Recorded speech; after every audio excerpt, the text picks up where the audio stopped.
गांव में भीखू नाम का एक आदमी अपने परिवार के साथ रहता था। उनके परिवार में उसकी पत्नी सावित्री और उनके 2 छोटे छोटे बच्चे थे। भीखू पहले तो बहुत मेहनती हुआ करता था, लेकिन जब से उसकी दोस्ती पियक्कड़ रामलाल के साथ हुई थी, वो भी बहुत कामचोर हो गया था। यार बताओ, कितना मजा है ना घर पे खाली बैठे रहने का और सोए रहने का। यार रामलाल, तुम तो सच ही कहते थे। ऐसी जिंदगी जीने में तो बहुत मजा आता है। जब चाहा खाया पिया सोया और जब चाहा बाहर घूम फिर आया। मैं जब तुम्हें हर समय घर में सोया देखता था तो सोचता था कि रामलाल पता नहीं कैसे हर समय घर में रह लेता है, बोर ही नहीं होता।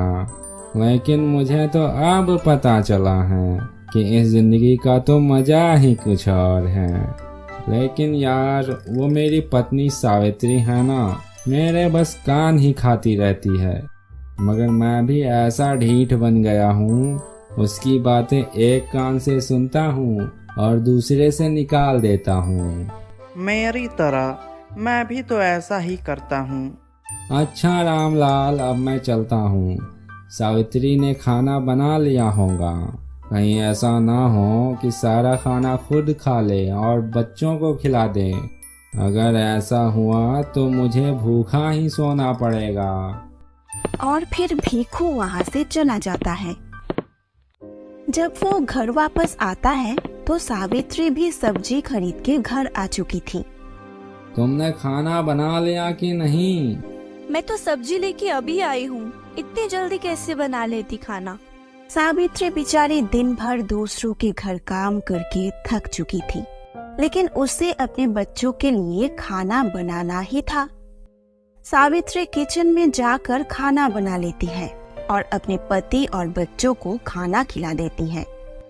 फिर रात हो जाती है और सावित्री के बच्चे सो जाते हैं। सुनिए, मैं दूसरों के घर में काम करके बहुत थक जाती हूँ। आप कोई काम क्यों नहीं ढूंढ लेते हो? ऐसे में मैं घर का सारा काम कर लिया करूँगी और मुझे बाहर काम नहीं करना पड़ेगा। तुम बाहर काम करके मेरे ऊपर कोई एहसान नहीं करती। मैं भी घर में सारा दिन बच्चों का ख्याल रखता हूँ। बच्चों का ख्याल तो मैं भी रख सकती हूँ। आप पहले तो ऐसे नहीं थे, लेकिन जब से आपकी दोस्ती रामलाल से हुई है ना, आप भी उसकी तरह कामचोर ही बन गए हैं।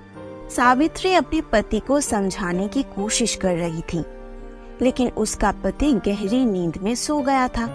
और फिर हमेशा की तरह अपने सर खपाने के बाद सावित्री भी अपने बच्चों के साथ सो जाती है।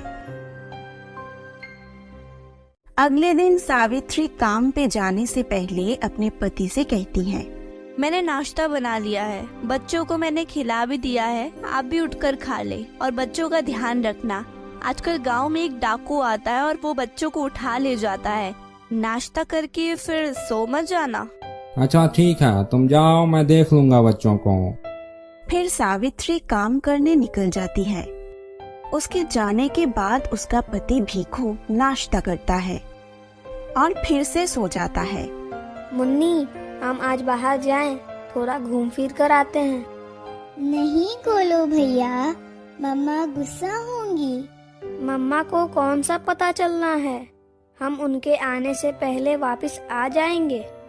और फिर सावित्री के बच्चे मुन्नी और गोलू चुपके से घर के बाहर चले जाते हैं, जबकि उनके पापा सारी दुनिया से बेखबर नींद के मजे ले रहा था। वो दोनों बच्चे चलते चलते थोड़ा दूर निकल जाता है। अब तो उन्हें ये भी पता नहीं चल रहा था कि वो किस दिशा में आ गए हैं और उन्हें किस दिशा में जाना है। भाई, मैंने आपसे कहा भी था कि हम अकेले घर से बाहर ना निकले, लेकिन आपने मेरी बात नहीं मानी। अब हम घर कैसे जाएंगे? वो दोनों बहन भाई ऐसे रो रहे थे, तभी वहाँ उनके पास एक आदमी आता है। वाह, आज तो अच्छा शिकार मिला है। 2 बच्चे, वो भी बिल्कुल अकेले। आज तो मजा ही आ जाएगा। बच्चों, क्यों रो रहे हो? इधर आओ अपने अंकल के पास, मैं तुम्हें तुम्हारे घर लेकर चलता हूँ। तभी कुछ काम से सावित्री वहाँ से गुजर रही थी। उसे एक आदमी के पास अपने बच्चे दिखाई देते हैं। वो समझ जाती है कि ये वही डाकू है। उनके माँ तो बेचारी बहुत परेशान हो जाती है। उसको कुछ समझ नहीं आ रहा था कि वो क्या करे। फिर उसके दिमाग में एक आइडिया आता है। भैया भैया, आपको पता है आज चारों तरफ इतने पुलिस क्यों घूम रहे हैं? मैं अभी अभी देख कर आई हूँ, गाँव के सभी कोनों में पुलिस डंडा लेके बैठी है। ऐसा सुनकर वो आदमी का रंग ही उड़ जाता है। कुछ नहीं बहन, आजकल के घरों में बहुत चोरी हो रही है, शायद इसीलिए वो पहरा दे रहे होंगे। इतना कहकर वो आदमी वहाँ से तुरंत 9-2-11 हो जाता है और सावित्री जल्दी से अपने बच्चों को लेकर अपने घर की तरफ चली जाती है। जब वो घर पहुँचती है तो उसका पति अभी तक सो रहा था। आज आपकी वजह से मेरे बच्चे मुझसे दूर जाने वाले थे। क्या हुआ बच्चों को? आप घर में रहकर बच्चों का तो ठीक तरीके से ख्याल रख सकते हैं। फिर सावित्री अपने पति को सारी बात बताती है। आज अगर मैं समय पर ना पहुंचती तो वो आदमी तो मेरे मासूम से बच्चे को पकड़ के लेकर ही चला जाता। भीखू अपनी पत्नी के सामने बहुत शर्मिंदा होता है। ऐसे ही रात हो जाती है। सावित्री सारी रात जागती रहती है। वो बस अपने बच्चों के बारे में ही सोची जा रही थी कि आज अगर वो आदमी उसके बच्चों को पकड़ लेता तो वो हमेशा हमेशा के लिए अपने बच्चों को खो देती। उस परेशानी की वजह से सावित्री को बहुत ज्यादा बुखार हो जाता है। अगली सुबह सावित्री का पति पहले ही उठ जाता है, जबकि सावित्री अभी तक सोई हुई थी। यह सावित्री अभी तक क्यों नहीं उठी? सावित्री उठो, देखो कितनी सुबह हो गई है। लेकिन सावित्री उठ नहीं पा रही थी। भीखू जैसे ही सावित्री को छूता है तो उसे पता चलता है कि सावित्री को बहुत तेज बुखार है।